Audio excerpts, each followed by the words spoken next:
Good morning mga kamar! Ay, hindi na pala morning. Tanghali na pala. So, ayan. Nagluto po ako ng sopas na kulang ang ingredients. Walang gulay. Ang halo lang niya ay bacon and hotdog. And then, red bell pepper. And then, of course, milk. So, yun lang ang sahog niya. Ito yung simpleng madali ang ulam. Pero masarap naman. So, ayan. Del Monte yung pagkaano niya. Itong noodles. Ay, hindi. Ang tawag dito, itong macaroni. Ayan. Pakabango. Ito yung ulam na madalian. Ito yung kakainin ko ngayong hapon.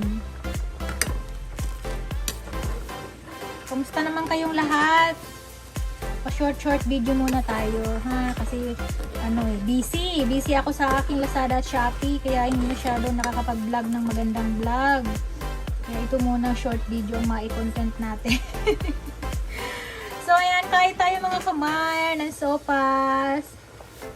Thank you for watching. Bye-bye!